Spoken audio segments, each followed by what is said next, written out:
வைரமுத்து அவர்கள் வந்த இடத்தவே காலில் மிதித்து உட்காந்த சேரவே தூக்கி போட்டு மிதிக்கிற மாதிரி ஒரு பேட்டி கொடுத்துருந்தார். மனுஷனுக்கு எப்போதுமே ஒரு நன்றி வேணும்.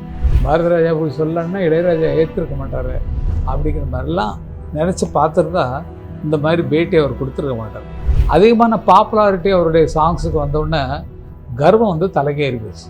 அந்த இசையமைப்பாளர் யார் அதுக்கு சொந்தக்காரங்களோ அவங்க உருவாக்கி தந்து இசைக்கே எழுதும் போது தான் அதை வந்திருக்குது. அந்த மாதிரி வெறும் பாடல்களை வைத்துதான் இது வந்து வளரணும் அப்படிங்கிறது ஒன்றும் இல்லை. அந்த டியூன் தான் மனசு நிற்குது. அப்போ ஒரு ஆச்சரியத்தை ஏற்படுத்துவது இசை தான். வெறும் தனியாக நடந்து போகிறான் ஒருத்தன் சீன்னா அவனை வந்து சோகத்தில் தள்ளாட வைக்கிறதும் சரி, குஷியில் ஆட வைக்கிறதும் சரி, அந்த பின்னணி இசை தான். வைரமுத்து அவர்கள் நல்ல கவிஞர் என்பதை ஒத்துக்கொள்ளாங்க தவிர நல்ல மனுஷன் கிடையாது, நல்ல புத்தி கிடையாது. நல்ல புத்தி கிடையாதுன்னா குடும்பத்திலிருந்து இளையராஜாவை குத்த சொல்லணும் அப்படிங்கிறதுக்காகவே பேட்டிகளை வச்சுக்கிட்டு அவரை வெற்றி குறை சொல்கிறதுங்கிறது என்ன. நான் தம்பியாக இருக்கேன், ஒரே ஒரு தம்பி தான் இருக்கேன், எனக்கு என்ன ஆகும்னு தெரியாது. அதனால் இதெல்லாம் கொஞ்சம் அடக்கி வைக்கிறதுக்கு ஆள் இல்லாததுனால சொல்லிக்கிட்டு இருக்கோம். ஏன்னா சும்மா தான் இருக்காரு, சும்மா இருக்கிறதுனால பாடல்கள்லாம் எழுதி மியூசிக்லாம் பண்ணிட்டு உட்காந்துருக்கோம். ஆனால் நீங்கள் ஏற்கனவே எடுத்த இளையராஜா பாடலை வேறு ஒருவரை வைத்து டியூன் பண்ண வைத்து நீங்கள் அந்த காட்சிக்கு பொருத்தி காட்ட வேண்டும். அப்படிப்பட்ட முடியாது. நான் ஒட்டம்தான் அப்படின்னு கவி பேரரசு என்று தோற்றத்தை வாங்கி கொண்டு அதில் எங்கெங்கே போய் எந்தெந்த நேரத்தில் ஜாலரா அடிக்கணுமோ அதெல்லாம் அடித்து நல்ல வசதியாக இருக்கிறீங்க. சந்தோஷம். வணக்கம்.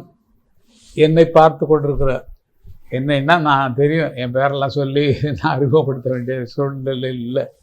உங்களுக்கே தெரியும், கங்கை அமரன் அப்படிங்கிற பேரில் இத்தனை வருஷமாக சுற்றிட்டு இருக்கோம். சினிமாவில் எவ்வளோ பார்த்தாச்சு, நல்லதையும் பார்த்தாச்சு, கெட்டதையும் பார்த்தாச்சு, மோசமானதையும் பார்த்தாச்சு, எல்லாத்தையும் பார்த்தாச்சு. நான் இன்னைக்கு பேசுறதுக்கு காரணம், நேற்றோ முந்தா நாளோ ஒரு பெரிய கவிஞர் வைரமுத்து அவர்கள் எங்களால் வளர்ந்தவர், எங்களால் தூக்கி விடப்பட்டவர், எங்களால் லிஃப்டில் ஏறி மேலே வந்து பாட்டு எழுந்தவர், பொன்மாலை பொழுதுன்னு எழுதினவர். அவர் வந்து வந்த இடத்தவே காலில் மிதித்து உட்காந்த சேரவே தூக்கி போட்டு மிதிக்கிற மாதிரி ஒரு பேட்டி கொடுத்துருந்தார். மனுஷனுக்கு எப்போதுமே ஒரு நன்றி வேணும். நன்றி. என்ன தான் சண்டை வந்தாலும் என்ன தான் வந்தாலும் ஒரு நன்றி. நம்ம வாழ வச்சது இவங்க வந்து நம்மளை ஏற்றலைன்னா நமக்கு வந்து இது கிடச்சிருக்காது, இந்த பேர் கிடச்சிருக்காது. பாரதி ராஜா இல்லைன்னா நமக்கு கிடச்சிருக்காது. பாரதி ராஜா போய் சொல்லணும்னா இளையராஜா ஏற்றிருக்க மாட்டார் அப்படிங்கிற மாதிரிலாம் நினச்சி பார்த்துருந்தா இந்த மாதிரி பேட்டி அவர் கொடுத்துருக்க மாட்டார். ஏன்னா வாழ்வு இன்றைக்கி அவர் வாழக்கூடிய காரணம் எல்லாமே எடுத்து பார்த்தோம்னா, அவர் கிடைச்ச பேர் எல்லாமே நம்ம நினச்சி பார்த்தோம்னா, இளையராஜா அவர்கள் அந்த பாட்டை பார்த்துட்டு ஐயோ இது ஒன்றும் நல்லா இல்லையா, நம்ம நாளைக்கு வச்சுக்கலாம் கம்போசிங் அப்படின்னு சொல்கிறதுனா அவருடைய எதிர்காலமே ஜீரோவாக இருக்கும். ஒன்றும் வந்திருக்காது. ஆனால் அவர் நல்லா எழுதினாருங்கிறத மனப்பூர்வமாக ஒத்துக்கொண்டு இளையராஜா அவர்கள் பொன்மாலை பொழுது பாடலை வாங்கி நல்லா இருக்கியா, நல்ல கஷ்டமாக. நான் கூட அந்த பாட்டு எழுதும்போது இருந்தேன் பக்கத்தில். நான் என்ன எழுத போகிறாரு, நானும் சில வார்த்தைகள்லாம் திங்க் பண்ணுவேன். அப்போ இவர் பொன்மாலை பொழுது எழுதணுன்னு எனக்கு நானும் சேர்ந்து தான் கைதட்டிட்டு உட்காந்து ரசிச்சுட்ருக்கோம். உட்காந்து பார்த்துட்ருக்கோம். அவ்வளோ திறமை உள்ளவர் தான், நிச்சயமாக திறமை உள்ளவர் தான். அது என்னவோ தெரியல, அதிகமான பாப்புலாரிட்டி அவருடைய சாங்ஸுக்கு வந்தோடனே கர்வம் வந்து தலைக்கேறி போச்சு. இதே கர்வம் வந்து இளையராஜா கண்டினியூவாக எழுதிட்டு இருந்தாருன்னா வந்திருக்காது. ஏன்னா அவங்கள்ட்ட ஃப்ரெண்ட்ஸாக பேசிகிட்டு இருப்பாங்க, அதெல்லாம் பார்த்து நாங்கள்லாம் ரசிச்சுருப்போம். பாரு ரெண்டுகளை இதை பேசிட்டு போயிருப்பார் அப்படிங்கிற மாதிரி. அப்படி இருந்த நட்பை அவர் வந்து இப்படி கொச்சைப்படுத்துவார் அப்படிங்கிறது எனக்கு வந்து தெரியல. இசைக்கு பாட்டா, பாட்டுக்கு இசையா அப்படின்லாம் சொல்லியிருக்காரு. இந்த இசை அப்படிங்கிறது வந்து என்னை பொறுத்த வரைக்கும் நான் நினைக்கிறது என்னென்னா, அது ஒரு பூமி மாதிரி. பூமின்னா இப்போ நம்ம இந்த லேண்டு கட்டிருக்கோம், வீடு கட்டிருக்கோமே, இந்த மாதிரி ஒரு உலகமாக இருக்கக்கூடிய வெறும் வெற்றி நிலமாக இருக்கக்கூடிய ஒரு இடம் தான். வெற்றி ஏதோ சுதி மீட்டினா தான் வரும். அதில் அந்த காற்று கொடுக்குறது தான் சுதி கொடுக்குவாருங்க. இது சுதி, அந்த வெறும் காற்று மட்டும். இது வந்து அதில் இப்போ நிலத்தில் இருக்கக்கூடிய இடத்த வைரமுத்துங்கிற ஆளை கூட இந்த இடத்த எடுத்துக்கப்பா, பொன்மாலை பொழுதுன்னு ஒரு பாட்டு எழுதணும் வா, நிழல்கள் படத்தில் பாட்டு வைரமுத்தை கூப்பிடுவா அப்படின்னு சொல்லிட்டு வைரமுத்தை கூப்பிட்டு பாரதி ராஜான்னு போகிறாரு. அந்த பாட்டு எழுதி இந்த இடத்த எடுத்துக்கப்பா, இதுதான் நிலம், மியூசிக்குங்கிற நிலம். இந்த நிலத்தில் அந்த 2 கிரவுண்டில் ஒரு பாட்டு ஒன்று எழுதிக்கிறோன்னா அங்கே ஒரு கட்டடம் கட்டலாம். என்ன கட்டடம் கட்டலாம்? பொன்மாலை பொழுதுங்கிற கட்டடம். ஃபஸ்ட்டு அவர் கட்டின கட்டடம் பொன்மாலை பொழுது அப்படிங்கிற கட்டடம். அப்போ ஆதாரம் வந்து பூமி தான் மியூசிக், இசை. அந்த இசையின் மேல் எழுந்த கட்டடம் தான் பொன்மாலை பொழுது அப்படிங்கிறது. அந்த இசையில் வந்து பாட்டு இது ஒரு பொன்மாலை பொழுது, இதவே வந்து இது ஒரு பொன்மாலை பொழுது வானமகள் நாணுகிறாள் வேறு உடை பூணுகிறாள் பாட்டு தான் நல்லா இருக்குமா? யோசிச்சு பாருங்க. அப்போ அந்த பாட்டுக்கு எப்படி ருசி கொடுக்கணும், அதில் என்ன எழுதியிருக்காங்க, அதுக்கு வந்து எப்படி அர்த்தத்தில் இசையமைக்கணும் அப்படிங்கிறத பண்ணது வந்து இந்த பூமியாக இருக்கக்கூடிய இசை.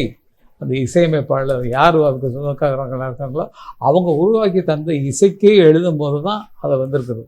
இப்போ எனக்கு தெரிந்து ஒரு பாட்டோ 2 பாட்டோ தான் அவருடைய பாடலுக்கு இசையமைச்சிருந்தார் இளையராஜா.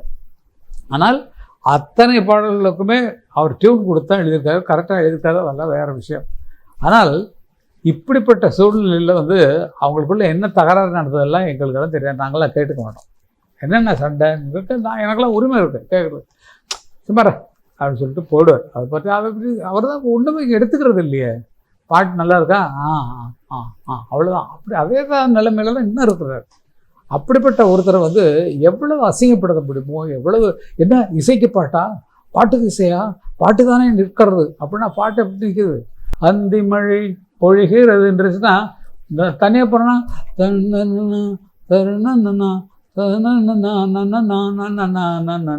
இதெல்லாம் எங்களுக்கு நடந்தது. எங்கன்னா ஊரில் வந்து நிறைய தோப்பில் நடந்து போகும்போது கொஞ்சம் பயமாக இருக்கும்போது பாட்டு வராது, வார்த்தை வராது. அப்போ வந்து இப்போ இதுதான் பயத்துக்கு பாடுற வெறும் ராகம்தான் வருமே தவிர பாட்டு அங்கே வராது பயத்தில். அந்த மாதிரி வெறும் பாடல்களை வைத்து தான் இது வந்து வளரணும் அப்படிங்கிறது ஒன்றும் இல்லை. அந்த டியூன் தான் மனசில் நிற்குது. நீங்கள் எத்தனை வருஷமானாலும் சரி, எந்த பாட்டாக இருந்தாலும் சரி, போனால் போகட்டும் போடான்னு சொன்னால் போனால் போகட்டும் போடா அப்படி இல்லை. அப்போ அந்த டியூன் தான் நிற்கிறதே தவிர அந்த டியூனுக்குரிய பாடலே அவர் எழுதினதான் அந்த சுச்சுவேஷனுக்கு கரெக்டாக அது பொருந்தது அப்படிங்கிறது தான் என்னுடைய வாதம். ஆக ஒரு கவிஞராக இருக்கப்பட்டவர்கள் வந்து கவிஞர்களுக்கு இசையமைப்பாளர்களோடு சேர்ந்து பண்ணும்போது அவர்களுடைய உங்களுக்கு தெரியும், 400 சிந்து காவடி சிந்து அண்ணனே ஒரு நிகழ்ச்சியில் சொல்லியிருக்கார். அவர் பாலச்சந்திரன் சார் மகாமேதை. அவர் வந்து இந்த ஸ்க்ரீன் பிளே எழுதும்போது இந்த 400 சிந்து காவடி சிந்து பாட்டு வரும்போது இது இப்படி இருந்தால் நல்லாயிருக்கும் அப்படின்னு சொல்லி 400 சிந்துன்னு ஆரம்பித்தா கூட நல்லாயிருக்கும். ஏன்னா அது பொண்ணு பேர் சிந்து, அதனால் 400 சிந்துன்னு ஆரம்பித்தா கூட நல்லா இருக்கணும்னா அண்ணன் கொஞ்சம் அண்ணன் பாடி கேட்டுருக்காரு 400 சிந்து காவடி சிந்துன்னு. கொஞ்சம் பொறுங்க அப்போ அனந்து அந்த நோட்டு அடியா அப்படின்னு சொல்லி நோட்டை வாங்கியிருக்காரு. நோட்டை வாங்கினோன்னே அந்த பேஜ் எடுத்து பார்த்துருக்காரு. இந்த சுச்சுவேஷன் பார்த்தா இங்கே பாருங்க 400 சிந்து என்று ஆரம்பிக்கலாம்னு சொல்லி டைரக்டர் டிஸ்கஷனில் எழுதி வச்சது எப்படி ஆச்சு அப்படின்னு சொல்லி எல்லாம் ஆச்சரியப்பட்டாங்க. அப்போ ஒரு ஆச்சரியத்தை ஏற்படுத்துவது இசை தான். வெறும் தனியாக நடந்து போகிறான் ஒருத்தன் சீன்னா அவனை வந்து சோகத்தில் தள்ளாட வைக்கிறதும் சரி, குஷியில் ஆட வைக்கிறதும் சரி, அந்த பின்னணி இசை தான். இந்த பின்னணி இசையிலாலும் சினிமாவில் நடக்கவே நடக்காது. பாடல்களை பொறுத்த வரைக்கும் வைரமுத்து அவர்கள் நல்ல கவிஞர் என்பதை ஒத்துக்கொள்ளாமல் தவிர நல்ல மனுஷன் கிடையாது, நல்ல புத்தி கிடையாதுன்னா குடும்பத்திலேருந்து எனக்கு குடும்பமெல்லாம் பழக்கம் இல்லை. எனக்கு பிள்ளைங்கள்லாம் நல்ல பிள்ளைங்க. அவர் வந்து இளையராஜாவை குத்த சொல்லணும் அப்படிங்கிறதுக்காகவே பேட்டிகளை வச்சுக்கிட்டு அவரை வெற்றி குறை சொல்கிறதுக்கு வந்து என்ன, நான் தம்பியாக இருக்கேன், ஒரே ஒரு தம்பி தான் இருக்கேன், எனக்கு என்ன ஆகும்னு தெரியாது. அதனால் இதெல்லாம் கொஞ்சம் அடக்கி வைக்கிறதுக்கு ஆள் அதை நல்லா சொல்லிட்டு இருக்கார். அவர் வரதராஜா சொல்ல மாட்டார், பாவம் அவர் வந்து உடம்பு சேதம் படுத்திருக்காரு. ஆக ஒரு கவிஞரை வந்து நல்லா கொண்டு வரணும்னு சொன்னால் இந்த நிலமாகிய ராகம், அந்த ராகத்துக்குள்ளே நீங்கள் கட்டின 400 சிந்து பாடலாக இருக்கட்டும், அந்திமழை பொழிகிறதா இருக்கட்டும், இல்லை எந்த பாடல் பூவே இளைய பூவேவாக இருக்கட்டும், வேறு எந்த பாடலாக இருக்கட்டும், அதெல்லாம் அவங்க தனித்தனி கட்டடங்கள். நானும் கட்டியிருக்கேன். ஒரு 2000 வீடு கட்டியிருப்பேன். என்னுடைய பாடல்களும் பாப்புலர் தான். நான் பெருமை எடுத்துக்கொள்ள நான் வரலை.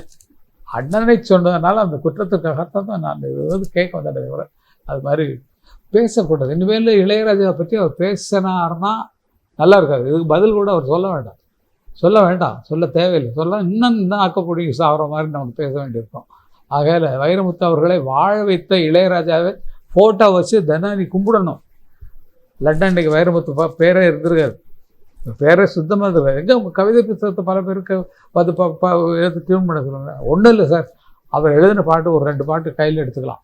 கையில் எடுத்துகிட்டு என்ன பண்ணலாம், ஏப்பா இதுக்கு ஒரு டியூன் பண்ணுப்பா அப்படின்னு சொல்லி ஒரு ஆள்கிட்ட கொடுக்கணும். ஒரு ஆள்கிட்ட கொடுத்து இது அந்த இளையராஜா டியூன் வேண்டாம், வேறு டியூனில் நீ போடு அப்படின்னு சொல்லி கொடுத்தாருன்னா அதே பாட்டை எடுத்து வேறு பேக்ரவுண்ட் போட்டு தந்தடன் தன் தரடன் தன் தரடன் தன் ஆரம்பித்தார். எதுக்கு? அந்த பொன்மாலை பொழுதுறதுக்காக வச்சுட்டார். இப்போ அதே பாட்டை வந்து அவருக்கு ஒரு சவால், ஒரு 2 பாட்டு 3 பாட்டு உங்களுடைய பாடலை செலக்ட் பண்ணிக்கங்க, 3 மியூசிக் டைரக்டர்கிட்ட கொடுங்க, அதே சிச்சுவேஷனுக்கு வேறு டியூன் போட சொல்லுங்கள், வேறு பேக்ரவுண்ட் போட சொல்லுங்கள்.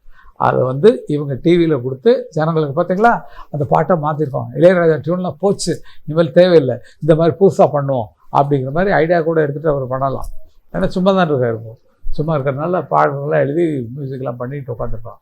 ஆனால் நீங்கள் ஏற்கனவே எடுத்த இளையராஜா பாடலை வேறொருவரை வைத்து டியூன் பண்ண வைத்து நீங்கள் அந்த காட்சிக்கு பொருத்தி காட்ட வேண்டும். அப்படிப்பட்ட முடியாது. ஏன்னா மனசை தொடக்கூடிய அப்படி உருக்கக்கூடியது. என் விதிய போதே தெரிந்திருந்தாலே கர்ப்பத்தில் நானே கரைஞ்சிருப்பேனே. இந்த ஃபீலிங் எங்கே வரும்?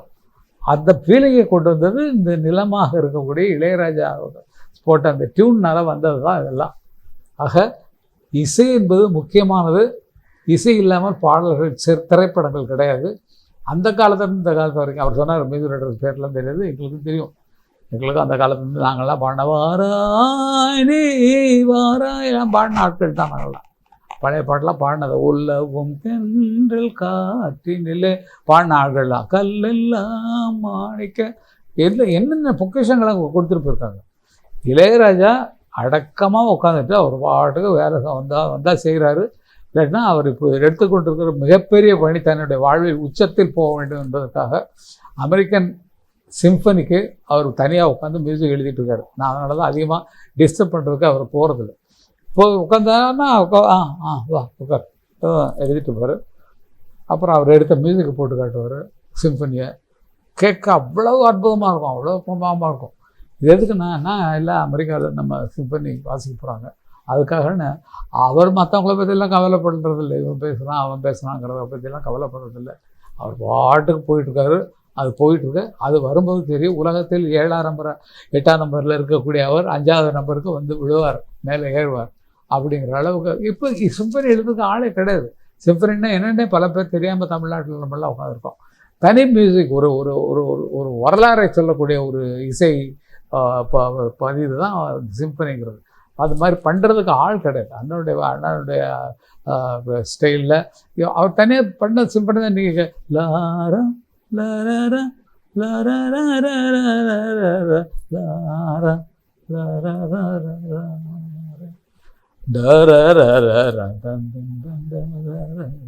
இது இது இது வந்து சிம்பனி ஸ்டைலில் ஆரம்பித்தது. இப்போ அவர் இருக்கிற உயரம் சிம்பனியில் எக்கச்சக்கமான உயரம். அந்த உயரத்தை இந்த உலகத்துக்கு காட்ட வேண்டும் என்பதற்காகத்தான் தற்சமயம் உழைத்து கொண்டிருக்கிறத தவிர வேலையை விட்டுட்டு உட்காரல, அடுத்தவனை போகிறவங்க வேண்டி பேசலை, என்னடா கழிச்சான் என்னடா எழுதிருக்கான் அப்படிங்கிறதெல்லாம் நல்லா சொல்லலை. அது மாதிரி அவர் வேலையை அவர் அடக்கமாக பார்த்து கொண்டிருக்கிறார். அன்பு சகோதரர் வைரமுத்தவர்களே, நினச்சி பாருங்கள். நீங்கள் கட்டிய கட்டடம் மற்ற மியூசிக் டைரக்டருக்கு கட்டடம் மியூசிக் நிலம் கட்டடத்தை பற்றி தான் பேசுகிறேன். ஒவ்வொரு கட்டடமும் ஒரு பாட்டாக நீங்கள் வச்சிங்கன்னா நிலம்ங்கிறது இசை, நிரந்தரமாக இருக்கக்கூடிய இசை. இதில் பல கட்டடம் நீங்கள் கட்டிட்டீங்க, பல கட்டடம் கட்டியிருக்கீங்கன்னா அந்த கட்டடங்கள்லாம் அப்படி எப்படி இருக்குது. இப்போ இளையராஜா நமக்கு கட்டடம் தர்றதுக்கு இடம் தர மாட்டேங்கிறாருங்கிற ஆதங்கம் உங்கள் இதில் செய்யுது. அது நடக்காது. அண்ணன் அவ்வளோ தூரம் இதில் இருக்காரு, நாங்கள் கேட்க முடியாது. ஏன்னா கொடுத்தா என்னென்னா, நான் கூட நிஜமாகவே சில படங்களுக்கு நினச்சேன். அவர் இருக்கிற மூடில் போய் சொன்னோம்னா அப்போ போய் மரியாதை வெளியே போறியா அப்படின்னு சொல்கிற அளவுக்கு ஆயிடுமே சொல்லிட்டு தான் அவரை பற்றி பேசுவதே கிடையாது.